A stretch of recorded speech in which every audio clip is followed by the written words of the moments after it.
हमारी आत्मा में शुद्धता देना, हमारे ध्यान में आओ प्रभु, आँखों में बस जाओ। हमारे ध्यान में आओ प्रभु, आँखों में बस जाओ। अंधेरे दिल में आकर के परम ज्योति जगा देना, अंधेरे दिल में आकर के परम ज्योति जगा देना। बहा दो प्रेम की गंगा, दिलों में प्रेम का सागर। बहा दो प्रेम की गंगा, दिलों में प्रेम का सागर।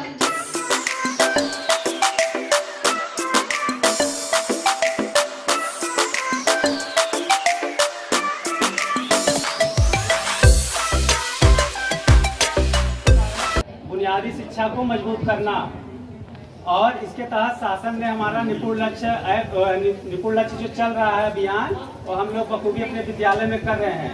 इसके लिए हमारे विद्यालय में जो सबसे बड़ी योजना चल रही है 5 पॉइंट टूल किट। हमारे जितने भी हेड मास्टर बैठे हैं, किसी को इसमें कोई संशय है, कंफर्म है 5 पॉइंट टूल किट क्या है? हमारे शिक्षण कार्य होने चाहिए। अगला, छात्रों का आकलन, हमेशा हमको सतत आकलन करना है, और इसके साथ आकलन करते हुए उनका रिमीडियल क्लास चलाना है। ठीक है, ये तीसरा हमारा 2 पॉइंट किट है। चौथा है समुदाय सहभागिता और अभिभावक के साथ संपर्क। जैसा कि पहले हमारा शिक्षा चौपाल चलता था, नुक्कड़ नाटक, इसके बाद हम अगर विद्यालय में कोई भी कार्यक्रम आयोजित करते हैं तो उसमें भी अभिभावकों का सहारा लेते हैं। हम अपने विद्यालय की अच्छाइयों को बताएंगे तो अभिभावक जरूर हमसे और हमारे विद्यालय से प्रेरित होंगे। और 5वां है शिक्षक विद्यार्थी का आत्मीय संबंध। इसमें सभी को पता है गतिविधि आधारित शिक्षण कार्य करेंगे, बच्चों से हमारा लगाव ज्यादा होगा, और हम सभी ऐसा करते भी आ रहे हैं। तो यही 5 पॉइंट टूल किट्स हैं, इसको सभी ध्यान में रखें, क्योंकि बच्चों का आकलन वही रिमीडियल क्लास वही उसमें इसमें नया भी है, और सामुदायिक सहभागिता। तो ये हम कोई भी कार्यक्रम कराएंगे उस हिसाब से अपने अभिभावक से हम संपर्क बराबर करते रहेंगे। इसके बाद अभी हमको नए सत्र में जो कार्य करने हैं उसके बारे में हम थोड़ा ध्यान से सुनेंगे। सभी कक्षाओं के लिए अलग अलग कुछ सूचनाएं हैं। कक्षा 1 में प्रथम 8 के बाद कुछ लोगों का समाप्ति भी हो जाएगा ना।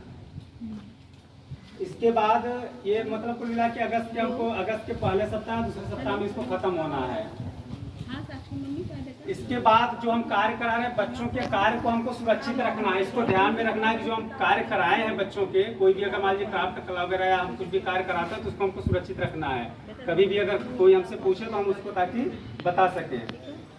कराना है अपने यहाँ, और वो की हर माह होता है। और इसके बाद उसका जो खर्च होता है, खर्च भी आपके खाते में पहुँच चुका है। कंपोजिट ग्रांट आई है, उसमें आदेश आ चुका है कि 1500 रुपये 3 महीने के लिए आपका उसमें पैसा पहुंच चुका है।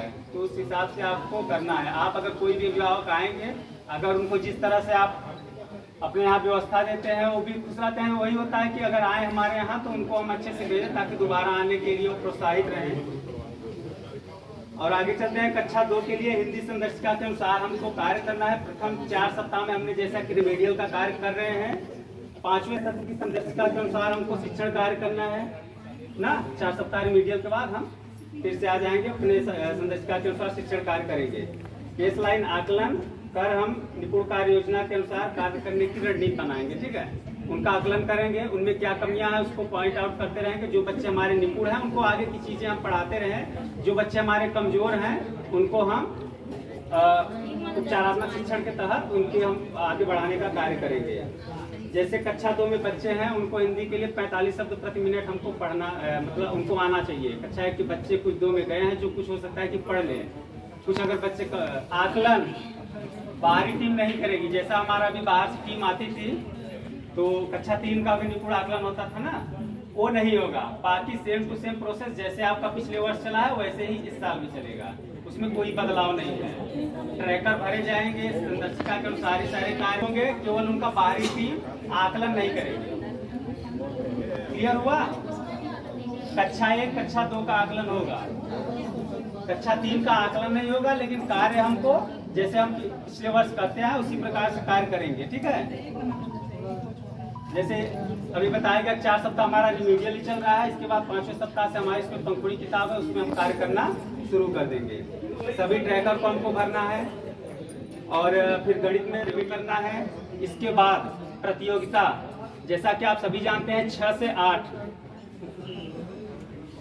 8 में बच्चे काफी समझदार हो जाते हैं, और जिनके यहाँ सम्मिलन मतलब कंपोजिट विद्यालय है या जिनका जूनियर विद्यालय है, उनके लिए सबसे बड़ा प्लस पॉइंट है उनके पास घड़ा जो आता है ना, बना बनाया तैयार होके आता है, उनको बस थोड़ा मोटिवेट करने की आवश्यकता होती है।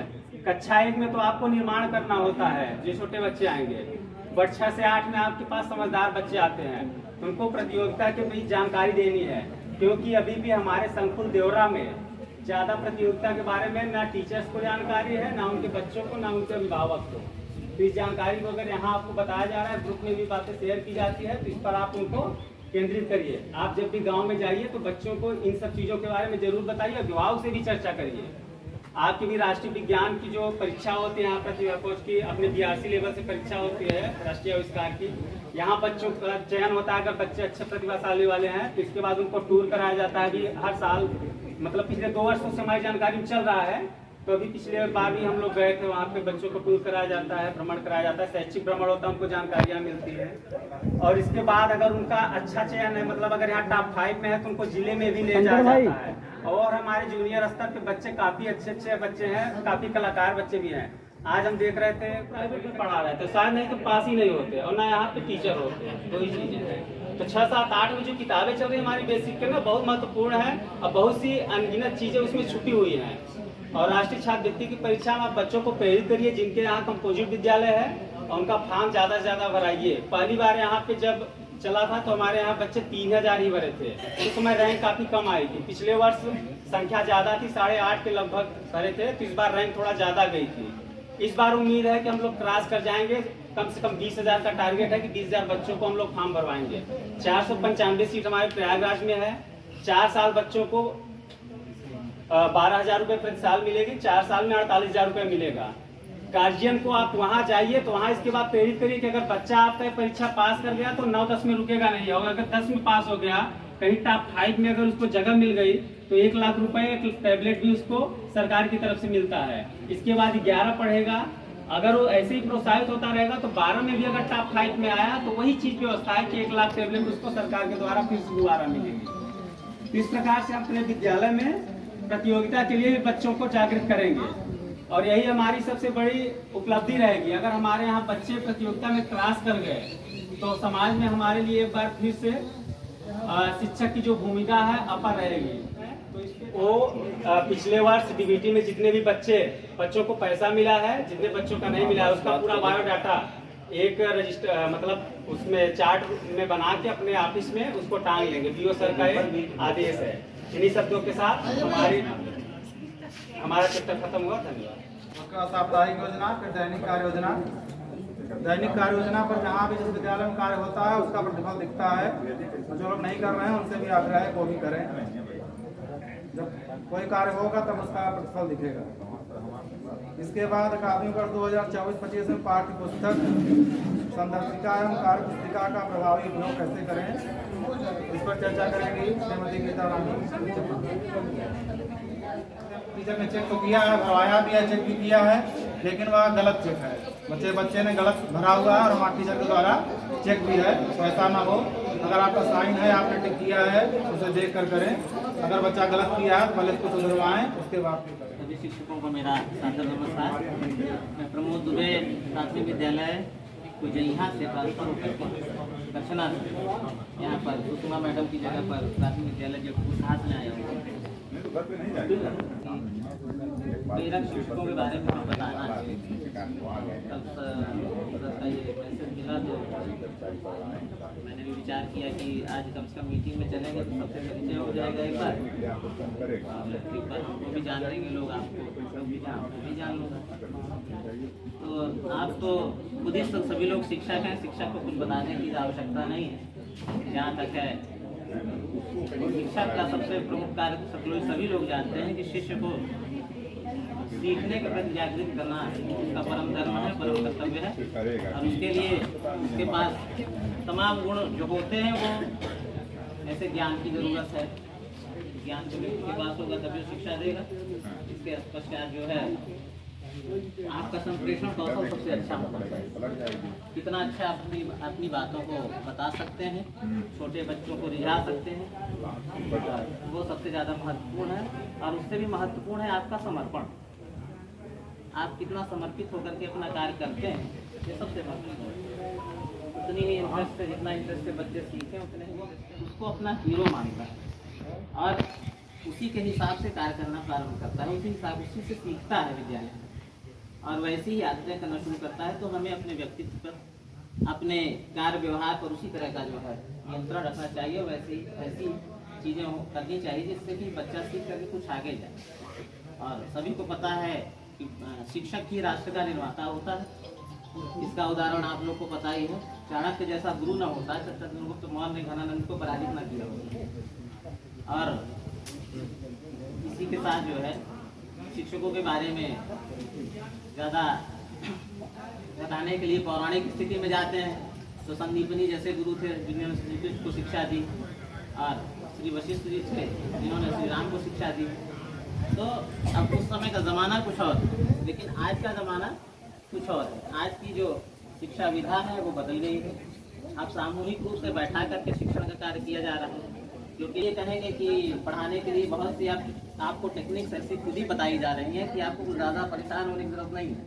आपके पास छोटे बच्चों को पढ़ाना है, उसके लिए मटेरियल है, TLM है, चाहे किट है, गतिविधियाँ हैं। इवन आपके जो संस्कार हैं उसमें सब लिखा हुआ है कि आपको क्या करना है, किस पीरियड में क्या करना है। तो बहुत ज़्यादा दिमाग लगेंगे शिक्षक ऐसा, शिक्षक वैसा। तो कुल मिलाकर के शिक्षक जो है अपने कार्य व्यवहार से ही अपना परिचय दे सकता है, बाकी दूसरी कोई विधा इसकी नहीं। आप लोग जो है अपने जो इवन हमने देखा है कि किताबों में भी इतना मटेरियल है कि आप अगर उसके थ्रू जाएंगे तो भी आपके पास पर्याप्त समय है पढ़ाने के लिए। किताबें स्वतंत्र है।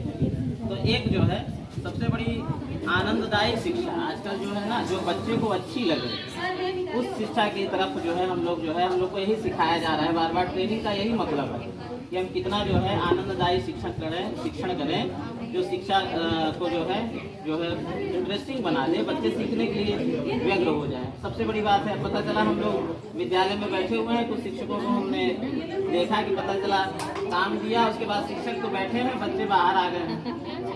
तो ऐसी स्थिति ना होने पाए कि जो है हमारा। तो अभी मैं एक वेब सीरीज एक दिन मेरा बच्चा दिखा रहा था, आलोक, ये जो PW वाले इनका क्या नाम है जो है अलख पांडे। तो अलख पांडे की वेब सीरीज बच्चे ने दिखाया, तो उसने जो है उसमें मैंने देखा कि वो SBTI कानपुर का इंजीनियरिंग का छात्र है और वो जो है उसको पढ़ाने का शौक लगता है, मुझे पढ़ाना है। तो रेडियंट करके एक कोचिंग से उनसे जाते हैं अलख पांडे, और बड़े रिक्वेस्ट के बाद जो उनसे कई प्रश्न वो पूछता है जो वहाँ का कोचिंग का डायरेक्टर। तो उसके बाद उनका जवाब अच्छा रहता है। तो उसके बाद उन्होंने इन्वाइट किया कि ठीक है आप मेरे यहाँ क्लास लीजिए। उन्होंने कहा कि पढ़ाने के लिए केवल ज्ञान की आवश्यकता नहीं, पढ़ाने के लिए आपको अच्छी पढ़ाने की विधा भी आनी चाहिए, अच्छी कला भी आनी चाहिए। ये सबसे ज़्यादा ज़रूरी नहीं कि आप बहुत ज़्यादा ज्ञानी हो। मैंने डॉक्टर मातंबर तिवारी से गणित पढ़ी इलाहाबाद यूनिवर्सिटी में, तो बहुत ज़्यादा उनका ज्ञान इतना ज़्यादा नहीं था क्योंकि उनके पास काम बहुत है।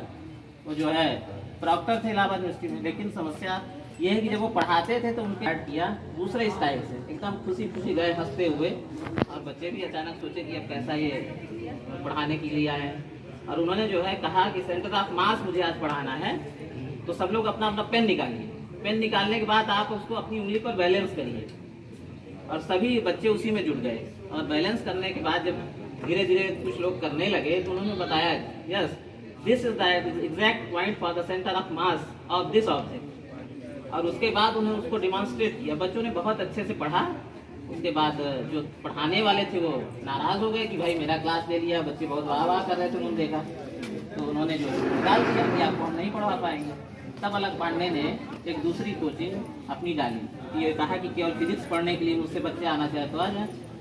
फिर कुल मिला करके उस सीरीज में यही था कि बच्चे जो है पहुंच गए उनके पास, तो पहुंच गए। फिर उनका जो है आज देखिए अलग पांडे की हमें लगता है इंडिया के जो है इनोवेशन वर्क उसमें कुछ होगा तो हार्वर्ड से टाई अप है। तो देखिए उन्होंने कहीं किसी गवर्नमेंट इंस्टीट्यूट में नहीं पढ़ाया, कहीं नहीं पढ़ाया, बस अपनी इच्छा शक्ति और इंटरेस्ट, दो चीज़ बहुत ज़रूरी है। तो उन दोनों की वजह से आज पूरी दुनिया जानती है। मिस्टर आनंद कुमार को आप सुपर 30 को आप जानते हो कि उनका भी फिल्म बन चुकी है, तो उनका भी यही सिस्टम है। तो कुल मिलाकर के हमें अपनी हमारे अंदर जो प्रतिभा है उसको जगाना है। ऐसा नहीं हर एक के अंदर बहुत कुछ है, उसको जगा करके आपको एक उत्कृष्ट स्थान पाना है। तो इसी इन्हीं शब्दों के साथ बहुत बहुत धन्यवाद। हमारे लिए प्रेरणादायक है। हमारे बीच हमारे शिक्षक अंकुल हैं, हमारे संगठन हम सब इनसे सीखते हैं। इससे ज़्यादा प्रेरणादायक प्रमोद दुबे से कोई नहीं है। सारे शिक्षक चाहे इनसे बड़े हों चाहे इनसे छोटे हों, सभी इनसे प्रेरणा लेते हैं। हमारे विद्यालय में हमारे बीच कार्यरत दाऊद अहमद सर, जिनका मैच्योर ट्रांसफर हो गया, जाने के बाद समझ में आता है हमारे लिए कितना उपयोगी था। तो जो चीज़ें उनकी अच्छी थी उसको हम अभी उनका अनुसरण करते हैं, उस तरह से हम कार्य करते हैं और उसका लाभ लेते हैं। जो शिक्षक हमारे बीच कार्य कर रहे हैं उनसे हम प्रेरणा ले सकते हैं और लेना भी चाहिए, और जो हमारे हित में है, बच्चों के हित में है, उसको अपने कार्य प्रणाली में लागू करना चाहिए।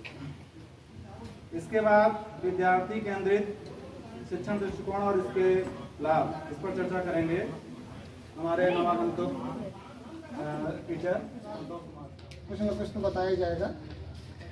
शंकर जी को मैं पहले से ही जानता था, बाकी हमारे अध्यापक भाई हैं, मैडम को जानता था, नीलम यहाँ हैं, रामलली जी हैं, आप हमारे गांव से बिलोंग करते हैं। काफ़ी लोगों को मैं जानता हूँ भाई, मुझे ऐसे भी हैं जो मुझे नहीं जानते लेकिन मैं जानता हूँ। तो फिलहाल हम टॉपिक पे आते हैं। जैसा कि टॉपिक इन्होंने दिया है, विद्यार्थी केंद्रित शिक्षण दृष्टिकोण के उद्देश्य या उसके लाभ। तो मेरी एक आदत है, मैं कुछ भी बोलने से पहले या कुछ करने से पहले लिखता हूँ। भाई मेरी ये अच्छी आदत कहिए, बुरी कहिए, मैं इसको ही बता रहा हूँ क्यों लिखता हूँ। हम लोग विद्यालय में पढ़ाने आते हैं तो टॉपिक वही हमारी शुरू होती है। अच्छे स्कूल का जो अच्छा शिक्षक होता है अपने अगले दिन पढ़ाने वाले चैप्टर को एक दिन पहले पढ़ के जाता है। तो हमें क्या बोलना है, किस मुद्दे पे बात करनी है, तो उसके पहले हमें तैयारी करनी होती है, जिसका इन्होंने 4 दिन पहले ही डाल देते हैं। इसका उद्देश्य यही होता है कि आप लोग उस पर तैयार कर लीजिए। कुछ लोग मन में तैयार कर लेते हैं, कुछ लोग तो कापी में कर लेते हैं, जैसा भी उचित लगता है। तो मैंने भी अपना बना लिया हूँ थोड़ा सा, मैं जिसको बोलूँगा आप लोगों के बीच में। तो सर बहुत बहुत धन्यवाद, पहली बार हमें इस जगह बोलने का मौका दिया गया है। विद्यार्थी केंद्रित अर्थात बाल केंद्रित शिक्षा जो होती है वही हमारे लिए महत्वपूर्ण है। हम लोग बालक को केंद्र मान के शिक्षा करते हैं। यह एक ऐसा शब्द है जो शिक्षक के लिए बहुत ही महत्वपूर्ण शब्द है, जिसके कई बिंदु हैं जो निम्नवत है। मैं लिख के लाया हूँ, 8वां बिंदु है, उस पर चर्चा करेंगे, सुनिएगा। बाकी सब लोग करते भी हैं। हमारा पहला बिंदु है छात्रों से मित्रवत व्यवहार। शिक्षक और छात्र का जो संबंध होता है वो मित्रवत होना चाहिए। मेरी एक आदत है, जब मैं क्लास में जाता हूँ तो मैं बच्चे से कहता हूँ मुझसे दोस्ती करोगे। मैडम है शायद बताएंगी, मैं जाता हूँ तो मैं कहता हूँ बच्चों मेरे दोस्त बनोगे। मैं हाथ मिलाता हूँ बच्चों से और उनको अपने पास बैठाता हूँ। उससे होता क्या है, छात्र और शिक्षक में मित्रवत व्यवहार रहेगा तो छात्र में किसी भी प्रकार की हिचकिचाहट तो अपनी बात आसानी से रख पाएगा। छात्र एक बार में नहीं समझेगा तो आपको मित्र मान लेगा, तो अपनी बात को बार बार समाधान के लिए पूछ सकता है और उसका समाधान आप लोग कर सकते हैं। तो हमारा व्यवहार मित्रवत होना चाहिए। दूसरा हमारा है, शिक्षक बच्चों को सिखाने का एक मार्गदर्शक होता है। शिक्षक छात्रों का मार्गदर्शक होता है। शिक्षक कक्षा में गतिविधि के माध्यम से भी मार्गदर्शक की भूमिका का निर्वहन करता है। गतिविधि भी हम करके जो है इनका मार्गदर्शन कर सकते हैं। तीसरा पॉइंट हमारा है खेल या गतिविधि के माध्यम से शिक्षा। शिक्षक छात्रों को खेल या गतिविधि के माध्यम से शिक्षा देने का प्रयास करता है, जिसका कारण यह है कि छात्र खेल या गतिविधि के माध्यम से आसानी से सीख सकते हैं या सीखने में ज़्यादा समय नहीं लगाते हैं। तीसरा हमारा है अभ्यास। शिक्षक बच्चों के साथ शिक्षण करते समय बार बार अभ्यास कराते हैं और तब तक अभ्यास कराते हैं जब तक छात्र की कठिनाई का समाधान न हो सके, अर्थात जब तक छात्र समझ में जाए। हमारा अगला पॉइंट है बच्चों को अधिक से अधिक अपनी बात रखने का मौका देना। हम लोग का कभी कभी होता है, हमारे मुंह से भी निकल जाता है, जैसे कहते हैं मौका देना समस्या का समाधान कर सके। हमारा अगला पॉइंट है छात्रों की जिज्ञासा बढ़ाने वाली गतिविधियाँ। छात्रों को नए नए टॉपिक देना चाहिए, उनको जिज्ञासु बनाइए। बच्चा जो है बैठा रहे, बोरिंग न महसूस करे, उसको जिज्ञासु बनाइए। उसका कोई अगर एक क्वेश्चन सॉल्व हो जाएगा तो दोबारा वो पूछने के लिए तैयार रहेगा। पहले भी बैठा देगा, दूसरे के लिए कभी बोलेगा ये, साल भर नहीं बोलेगा। इसलिए छात्र की जिज्ञासा को बढ़ावा देना चाहिए और बीच बीच में छात्रों का उत्साहवर्धन करते रहना चाहिए या तारीफ भी करनी चाहिए, जिसे हम लोग कहते हैं पुनर्बलन वगैरह जो वीडियो वगैरह किए, जिससे छात्र और जिज्ञासु हो सके। इससे अन्य छात्र भी जिज्ञासु होंगे, इसलिए शिक्षक को जिज्ञासा उत्पन्न करने में सहायक होना चाहिए। हमारा अगला पॉइंट है बच्चों को नाम से बुलाना चाहिए। कभी कभी जैसे हम ही नए हैं, बच्चों का नाम नहीं याद होता है, तो कभी कभी होता क्या है ना, अगर मुझे नहीं याद है तो हम ऐसे उसको नहीं बुलाएंगे। भाई कोई कहता है अरे भाई उसके बगल वाला लाल वाला शर्ट जो पहना है, इस तरीके से बोल देते हैं ना, ये सब चीज़ें नहीं होना चाहिए। हम बोलेंगे जैसे शिक्षक को चाहिए कि हर बच्चे को उसके विशेष होने का एहसास कराए। हर बच्चे को विशेष होने का एहसास होना चाहिए। शिक्षक को हर छात्र का नाम याद होना चाहिए और छात्रों को उनके नाम लेकर ही बुलाना चाहिए, जिससे छात्रों को स्वयं को विशेष होने का एहसास हो सके। हमारा अगला पॉइंट है, बस 2 पॉइंट बचे हुए हैं। छात्रों को कक्षा शिक्षण में आनंद की अनुभूति हो। आनंद की अनुभूति कैसे हो हम लोग सब जानते हैं। गवर्नमेंट भी इतना प्रिंट मटेरियल दे रखी है, गणित की दे रखी है, ढेर सारी चीज़ें हैं। शिक्षक को चाहिए कि कक्षा कक्ष में रोचकता पैदा करे। आजकल हम लोग क्या करते हैं, बच्चों को डांस भी करवाते हैं। कक्षा 1 में जो टीचर्स हमारे हैं, जब गतिविधि कराते हैं तो ठुमका भी लगाते हैं बच्चों के साथ। ऐसे ऐसे जो है सब ठुमका ही है, सब करना होता है। तो होना चाहिए, रोचकता पैदा करे, कक्षा उबाऊ न हो, छात्र आनंदित महसूस करे। जैसे गतिविधि के माध्यम से हम लोग पढ़ा ही रहे हैं, और गतिविधियाँ जैसा कभी संदर्श सर ने बताया कि संदर्शिका आई हुई है, सारी चीज़ें संदर्शिका में एकदम एग्जैक्ट दिया हुआ है कि आपको कैसे पढ़ाना है, क्या पढ़ाना है, कौन सा TLM प्रयोग करना है, कौन सा लर्निंग आउटकम उसमें मिल जाएगा, सारा चीज़ उसमें दिया हुआ है। मैं तो उसको पढ़ता हूँ, मेरी भी आदत है पढ़ने की, मैं भी पढ़ता रहता हूँ सब चीज़ TLM के माध्यम से, या बहुत ढेर सारे माध्यम हैं। TLM जो है हमारे स्कूल में भी बहुत सारी पेड़ पत्तियाँ हैं, वो भी TLM का काम करती है। बाकी चार्ट पेपर तो लगे हुए हैं विद्यालय में। लास्ट पॉइंट हमारा है भय मुक्त वातावरण। कक्षा कक्ष में भय मुक्त वातावरण होना चाहिए, इससे छात्र बिना डरे शिक्षक से अपनी बात कह सकेंगे। अगर छात्र के अंदर किसी भी प्रकार का डर रहेगा तो छात्र अपनी समस्या को शिक्षक से बोल नहीं पाएगा, इससे उसकी समस्या का समाधान नहीं हो पाएगा। इसलिए कक्षा कक्ष में भय मुक्त वातावरण होना बहुत जरूरी है। थैंक यू, धन्यवाद। मेरा टॉपिक समाप्त होता है। और एक हमारे पास चार्ट पेपर है, अगर इजाज़त हो तो मैं 2 मिनट लगेगा दिखा दूँ मैडम। लाइक इसलिए भी गया है, इसको दोबारा बनाना पड़ेगा, बन जाएगा तो। स्वयं उपस्थिति गतिविधि सेल्फ अटेंडेंस एक्टिविटी है, प्राथमिक विद्यालय वगैरह सब लिखा हुआ है। इसमें सर करना क्या है, गीला हो गया समस्या हो गई निकलने में। जब हमारा बच्चा आता है, कक्षा वर लगा हुआ हर कक्षा में आपको मिलेगा, बच्चा जाएगा तो जो बच्चा उपस्थित है इधर से जो है, अगर उपस्थित है तो इधर से ठेल देगा इसको, तो एक ग्रीन हो जाएगा। बच्चा अपनी उपस्थिति खुद ही लगाएगा, अपनी उपस्थिति स्वयं लगाएगा। इससे हम अटेंडेंस भर सकते हैं, उससे मिलान कर सकते हैं। इससे जो बच्चे क्या होते हैं ना, बड़ी उत्सुकता उनके अंदर आ जाती है और बच्चे बड़ा खुश होते हैं। चलना है हमको, उसको भी करना है। 1-2% उपस्थिति बढ़ेगी कि नहीं बढ़ेगी? इससे बढ़ेगी ना। कुछ तो जो है एक्टिविटी हमारी अच्छी सी आई बच्चा। इसके लिए हम जब जाते हैं स्कूल में, बच्चा जो है ना, जैसे मान लीजिए कुछ बच्चे से पहले पहुंचे तो अपना जो है बनाए रहते हैं, सर देखिए मेरा बना हुआ है, कल मैं फिर आऊँगा तो मैं कर लूँगा ना सर। बिल्कुल कर लेना, तुम्हारे लिए फट जाएगा, दूसरा बन जाएगा, कोई टेंशन नहीं, तुमसे बढ़ के ही नहीं है।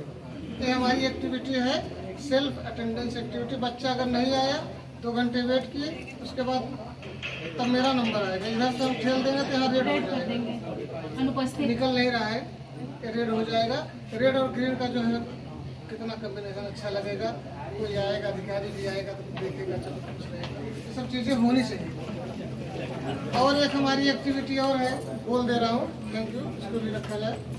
क्या है, सबसे पहला काम मेरा क्या होता है, विद्यालय में जाने के बाद हम लोग सबसे पहले करते क्या है, अपनी उपस्थिति लगाते हैं, जिससे कि हमारा वेतन जो है जिससे मिलता है, जाने के बाद प्रार्थना कराने से पहले लिखते हैं और समय डालते हैं ना।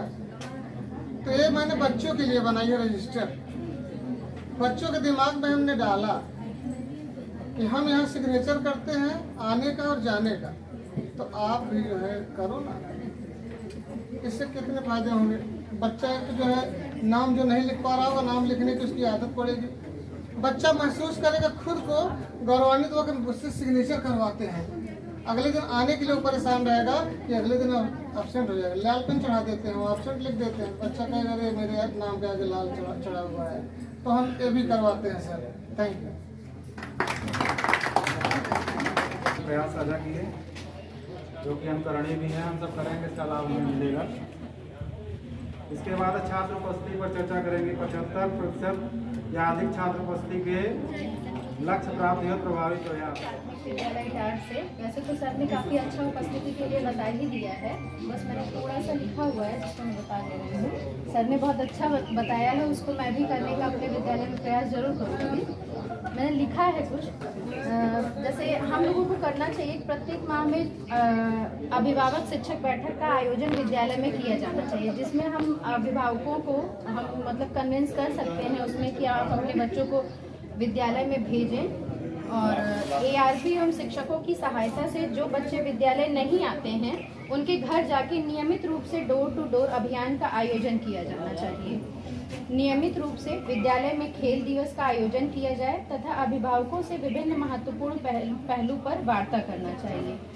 शिक्षक चौपाल का आयोजन करना, चौपाल के दौरान जो बच्चे निपुण हो चुके हैं उन्हें सम्मानित करना चाहिए। सम्मानित करने से ये होता है बच्चे कुछ मोटिवेट होते हैं, उनको देख के और बच्चे भी विद्यालय आने के लिए थोड़ा सा प्रयास करते हैं। ग्राम पंचायत की बैठकों में छात्रों की नियमित उपस्थिति पर चर्चा करते हुए प्रधान के माध्यम से अभिभावकों को जागरूक करना चाहिए।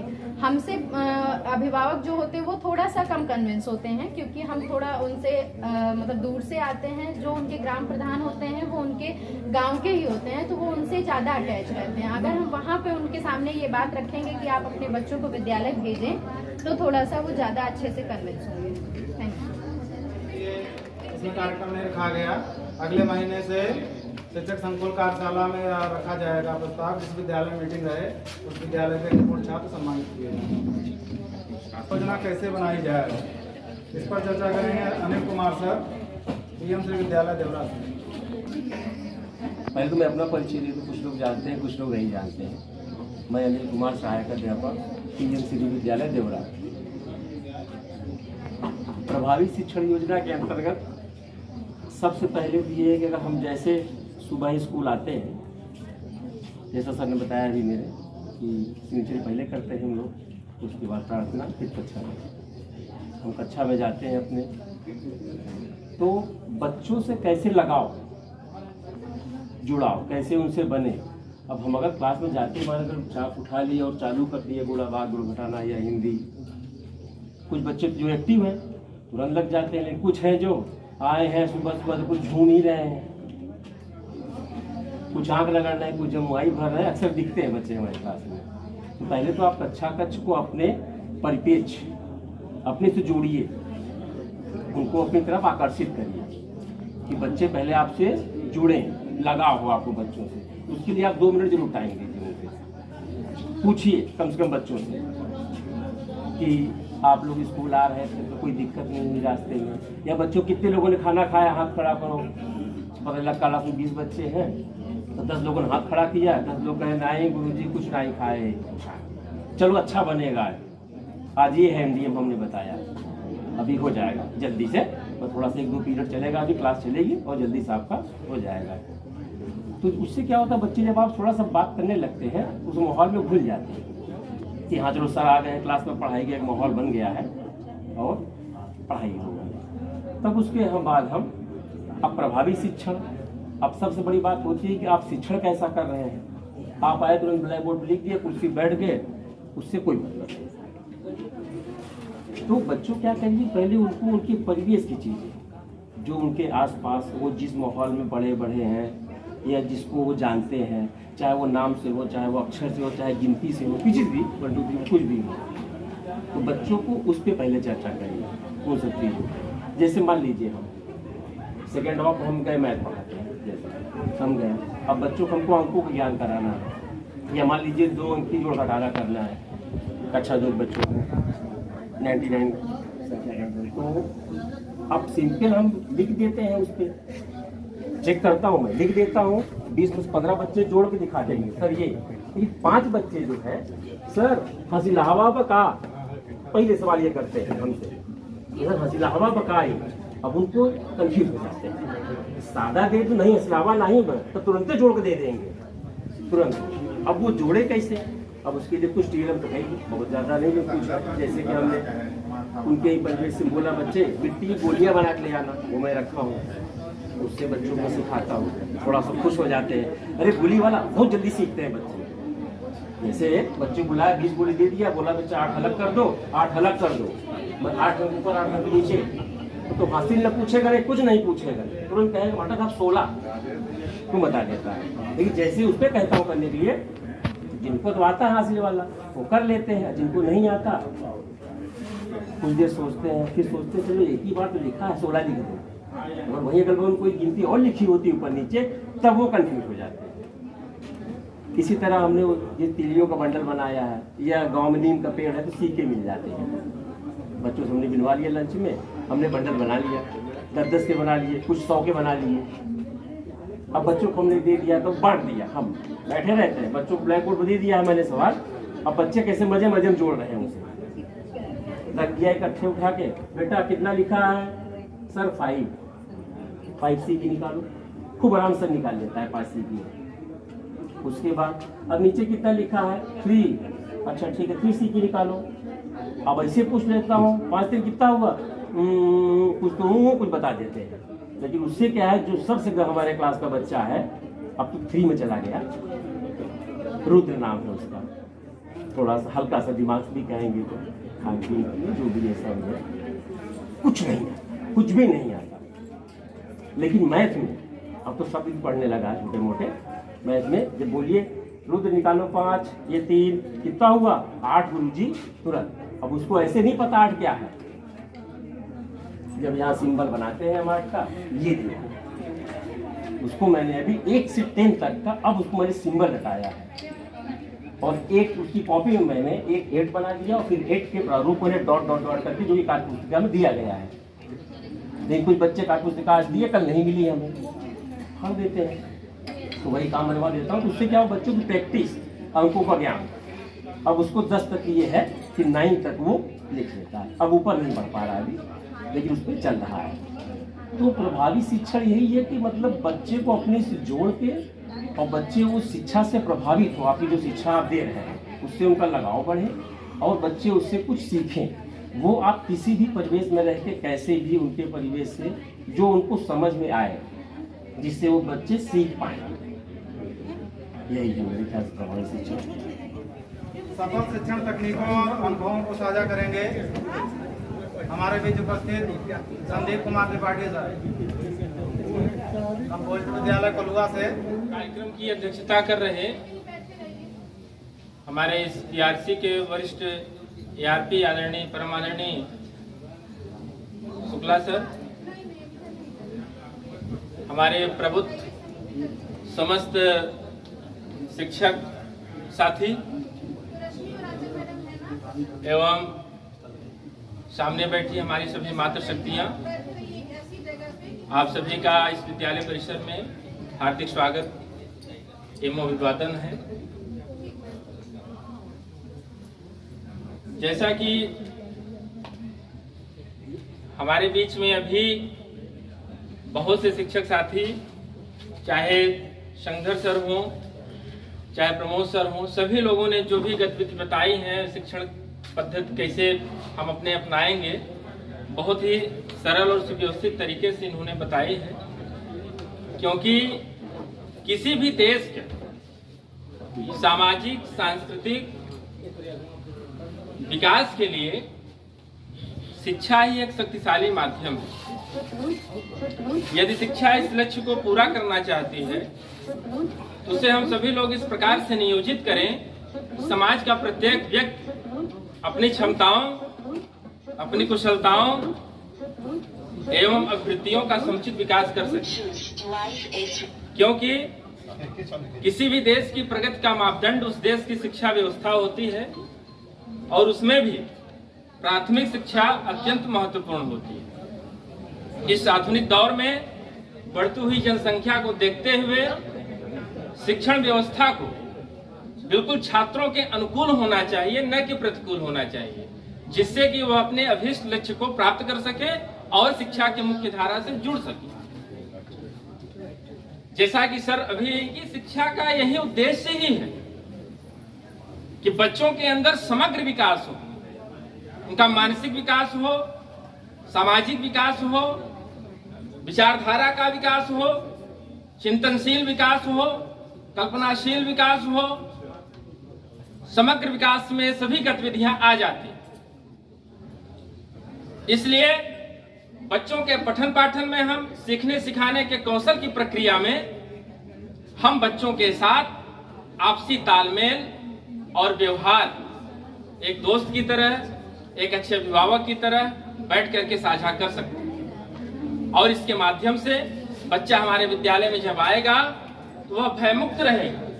वो सीखने की प्रक्रिया में वैसे पढ़ाती हैं, इस तरह हम अपने बच्चों की तकनीकी शिक्षा के माध्यम से, चाहे आईसीटी का प्रयोग हो, चाहे आप टेलीविजन के माध्यम से हो, चाहे आप टीएलएम के माध्यम से हो, तमाम बहुत सारी गतिविधियां हैं। आप सभी प्रबुद्ध बैठे हैं, यहाँ पर सभी विज्ञ लोग बैठे हैं, किसी को कुछ समझाने की कहने की आवश्यकता नहीं। आप सभी लोग सब जानते हैं। उन सब के माध्यम से हम बच्चों को सिखा सकते हैं और बच्चे बहुत आसानी से सीख लेंगे और सीखने के साथ साथ वह अपने परिवेश में भी बताएंगे। तो जो शिक्षण पद्धति हमारे सर अभी बताए, इसके पहले भी जो बताए, जरूरी नहीं है जो किताबों में लिखा उसी के अनुसार आप पढ़ाए तो बच्चे सीख जाए, ऐसा बिल्कुल भी जरूरी नहीं है। इसलिए आप अपने स्वेच्छा से, आप अपने तरीके से भी आप बच्चों को पढ़ा सकते हैं, वो चीज आसानी से उनके अंदर एडॉप्ट कर सकते हैं और बच्चा उसको सीखेगा, समझेगा, निश्चित ही समझेगा। और गतिविधि के माध्यम से अगर आप पढ़ाते हैं तो बहुत अच्छा है। तो खेल खेल में भी हम बच्चों को पढ़ाते हैं। ये तमाम जो नई शिक्षा पद्धति जो अपनाई गई है, हम लोग आज चल रही है, यह बहुत पहले ही 1800 कुछ ईस्वी में थॉमस बेम्बिगटन कोई थे, उनको लॉर्ड मैकाले भी कहते हैं, उनके समय से ही प्रारंभ थी ये पद्धति। तो इसलिए हम लोग जो इकट्ठा यहाँ पर एकत्रित हुए हैं, इस प्रण के साथ हम लोग यहाँ पर चले कि अपने विद्यालय में अपना विद्यालय निपुण बनाने के साथ साथ जो हमारे गांव से दूर दराज से बच्चे हमारे परिवेश में आ रहे हैं, शिक्षा से जो बच्चे वंचित हैं या किसी कारणवश नहीं आ रहे हैं, हम उनको अपने विद्यालय में लेकर आएंगे और उनको जो उनका अभीष्ट लक्ष्य है। बैठक का मुद्दा था कि हमें 5 टूल किट पे चर्चा करनी है। तो आप सभी लोग जैसा कि आपने चर्चा किया और अपेक्षा यह है कि आप लोग 5 टूल किट के अनुसार जब कार्य करेंगे तो निश्चित ही आपके बच्चे निपुण होंगे और आपका विद्यालय निपुण होगा। और जब आपका विद्यालय निपुण होगा तो हमारा विकासखंड निपुण होगा और उसके साथ ही हम जिले को निपुण करते हुए राज्य के निपुणता में शामिल होंगे। जैसा कि आप सबको पता है, अब कोई समय नहीं रह गया हमारे पास। 2025 मार्च में आपके विद्यालय के सहित पूरे विकासखंड, पूरा जनपद और पूरा जो है प्रदेश निपुण होना है। अब कहीं कोई छूट नहीं है, कोई समय का वो नहीं रह गया फाउंडेशन। उसके लिए जो है विकासखंड को 3 समूहों में बांटा गया है। आप सबके अपने अपने विद्यालय पता है कि हमें कब निपुण बनाना है। कुछ विद्यालय अक्टूबर में निपुण होने हैं, कुछ दिसंबर में होने हैं और उसके बाद बचे कुछ 5-7 विद्यालय हैं जो फरवरी में जाएंगे। ठीक है, आप लोग अभी से प्रयास शुरू कर दीजिए। अब ये नहीं है कि आकलन, अब उसके लिए क्या प्रयास करना है आपको, आपके पास संदर्शिकाएं आपके जो है सामग्रियां, कुछ प्रिंट मटेरियल्स पहुंच गए हैं। ठीक है, कुछ चीजें नहीं पहुंची हैं, विभाग द्वारा कहीं लेट लतीफ आ रहा है, लेकिन उसके लिए आपको ऑनलाइन सॉफ्ट कॉपी उपलब्ध है, उसके माध्यम से आप लोग कर सकते हैं। हमारे बहुत सारे शिक्षक, बहुत सारी जो है महिला टीचर बहुत अच्छा कर रही हैं, हम लोग क्लासों में देखते हैं। उनके कक्ष रूपांतरण बहुत अच्छे हैं और बच्चों के साथ कार्य कर रहे हैं। तो आप लोग भी लगिए। कक्षा 1 और 2, कक्षा 3 को अब की बार आकलन से, केवल आकलन से, डीएलएड प्रशिक्षुओं के आकलन से हटाया गया है। लेकिन जैसे हमारे कई साथी बोलते हैं कि 3 निकल गया है निपुण से, नहीं, ऐसा नहीं है। कक्षा 3 पे आप उसी तरह से कार्य करते आपको चलना है जैसे आप कर रहे थे। केवल आपकी काउंटिंग उसमें निपुणता में उसकी नहीं होगी, उसके जगह पे हमें बाल बाटिका जोड़ दिया गया है। अब यहाँ सोचने वाली बात यह है कि जिन विद्यालयों में आंगनबाड़ी केंद्र हैं वहां की बाल बाटिका का भी आकलन होगा। मीन्स 5 से 6 साल के जो बच्चे हैं, 5 से 6 वर्ष के बच्चों का आंगनबाड़ियों से नाम लीजिए, हेडमास्टर उसका रजिस्ट्रेशन करें प्रेरणा पोर्टल पे, और उन बच्चों का लक्ष्य निर्धारित, आंगनबाड़ी के जो बाल बाटिका के 5 से 6 वर्ष के बच्चे हैं उनका आकलन होना है। और जब उनके भी बच्चे आपके साथ निपुण होंगे तभी आपका विद्यालय निपुण होगा। तो ये दिमाग में बिठा लीजिए। जिन विद्यालयों में आंगनबाड़ी केंद्र हैं, आंगनबाड़ियों को थोड़ा सा उनको आप चाहे जो भी विधा लगाइए, उनको रोज बुलवाइए, बच्चों के साथ कार्य करें। अगर वो नहीं कार्य कर रही हैं तो जो कक्षा 1 के नोडल हैं वो अपने बच्चों के साथ बिठाएं। कक्षा 4 और 5 में संदर्शिकाएं, अच्छा ये बताइए कौन कौन 4-5 के नोडल हैं यहाँ कोई पढ़ाने वाले? 4-5 का जो है आप उसमें PDF डाउनलोड कर लिए हैं आप लोग। अब 4-5 को भी संदर्शिकाएं मिल गई हैं। बेशक अभी आपको हार्ड कॉपी नहीं मिली है, लेकिन आपकी जो है योजना वही है, आपको मिल चुकी है। आप कक्षा 4 और 5 को 42 दिवसीय, सबके लगभग 7 वीक हो गए होंगे, क्योंकि उसमें ऐसे उपचारात्मक नहीं है कि आप उनको चलते रहें, उनको आगे बढ़ा दीजिए, क्योंकि बहुत सारी चीजें हैं कि बच्चे जान रहे हैं। या आप ऐसा करें कि प्रथम जो कालांश है उसको आप उपचारात्मक में रखें और दूसरा कालांश आप जो है पाठ्य पुस्तक से कार्य कराएं। ठीक है, तो इस तरह से करते चलें। और साथ साथ आपको निपुण योजना पे कार्य करने का मतलब ये है, हम बताएंगे, आप पढ़ाने की स्पीड बच्चों को शुरू कर दीजिए निपुण लक्ष्य ऐप से।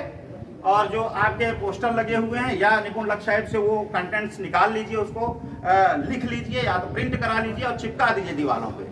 जब बच्चों के सामने वो 24 जितने 6 घंटे लगा रहेगा तो उसको पढ़ने के अभ्यस्त हो जाएंगे और जल्दी से पढ़ना शुरू करेंगे। ठीक है, एक और सहज तरीका बता रहा हूँ, सरल तरीका, कि गणित और भाषा में निपुण होना है तो सबसे पहले आप भाषा पढ़ने में थोड़ा बच्चों को कठिनाई हो रही है तो आप गणित, जो 1 का बच्चा 2 में आया है उसको हासिल वाला जोड़ घटाना अभी नहीं आ रहा है या कहीं आने लगा है जो बता दिए हैं। तो अगर सामान्य जोड़ घटाना बच्चा कर ले रहा है तो हासिल वाला जोड़ घटाना करने में उसको 2 से 3-4 दिन लगेगा, आप समझा देंगे तो पहले आप फोकस करिए कि गणित में निपुण कर दे बच्चे को।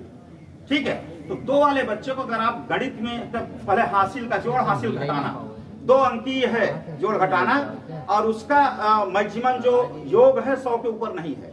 सभी लोग एक गांठ बांध लें कि कल से हम जो कक्षा 2 के नोडल हैं बच्चे को गणित में पहले हम सिखा ले जाएंगे। अगर 1 सप्ताह गणित पे काम करोगे तो आपका हासिल वाला जोड़ घटाना कर लेगा, तो आपका बच्चा जुलाई में गणित में निपुण हो गया। ठीक, ये ट्रिक बता रहा हूँ, प्रैक्टिस कैसे आपको निपुण करना है। और उसके बाद आप साथ साथ भाषा पे चलते रहिए, और जब इस पे कर ले जाएंगे तो बच्चे का कॉन्फिडेंस बढ़ेगा, आपका भी कॉन्फिडेंस बढ़ेगा, तो निश्चित ही आप अगस्त में बच्चे को कक्षा 2 का पढ़ाने लगेंगे। ठीक है, 1 में थोड़ा अभी मेहनत है क्योंकि बच्चा अच्छा पहचानने लगा है, लेकिन अभी उसको मात्राओं का ज्ञान नहीं है, तो लगेंगे 2-3 महीने पक्का हो जाएगा। ये आप लोग ये मान के चलिए कि जिनका विद्यालय दिसंबर में निपुण हो रहा है वो भी ये मान के चले कि मुझे अक्टूबर में ही करना है। प्रयास आप उस पर करिए, 2-3 महीने है, निश्चित ही निपुण हो जाएगा, इसमें कोई दो राय नहीं है। ठीक है, इस बार निपुण का जो टारगेट हमारा 75% नहीं 80% है, आप लोग उसको 90% लेके चलिए। रीजन बता रहा हूं क्योंकि पिछली बार हम 75% का टारगेट लेके चले और हमारे यहाँ के कितने 59 विद्यालय निपुण हो गए। ठीक है, और फिर जब एक कंचन मैडम आई तो कहीं नहीं है 75 नहीं 80 करेंगे, 80 में सीधे आगे नीचे 33 पे आ गए। ठीक है, तो हम टारगेट अगर 80 दिया विभाग तो हम 90 लेके चले। तो जब हमारे अगर देखिए आपके कक्षा में जितने बच्चे नामांकित हैं, अगर 80 बच्चे उसमें निपुण होंगे तो आपकी कक्षा निपुण हो जाएगी। विद्यालय अगर हमारे ब्लॉक के जैसे 80% अगर विद्यालय निपुण हो गए तो हमारा ब्लॉक निपुण हो जाएगा। ठीक है, तो उस 80% में आप लोग रहना अपने आप को रखें, 20% में ना रखें अपने आप को। ठीक है, ये जरूर लेके चलें। उसके बाद 4-5 में भी संदर्शिकाएं चले, उसके अनुसार कार्य करना है। 6, 7, 8 में निर्देशिका है, मिली है, पिछले साल ही मिली है, उसके अनुसार आप लोग कार्य करते रहिए। ठीक है, 6, 7, 8 का जैसा कि शंकर जी कह रहे थे कि बहुत सारी वैज्ञानिक गतिविधियां हो रही हैं, वैज्ञानिक सोचें हमारे बच्चों में भी हैं, ऐसा नहीं है। ठीक है, उनको प्रेरित करिए। आगे चल के बहुत अच्छे अच्छे विद्यालय हैं जो सरकारी गवर्नमेंट के भी विद्यालय हैं जहां बच्चों का एडमिशन नहीं होता, स्कॉलरशिप मिल रही है। तो कहीं न कहीं ऐसे गरीब बच्चे निकल जाएंगे जो आपको जीवन भर आपको जो है दुआ देंगे, आपको याद करेंगे कि हमारे सर जी थे, हमारी मैडम जी थी, जिनके कारण आज मैं ये स्कॉलरशिप प्राप्त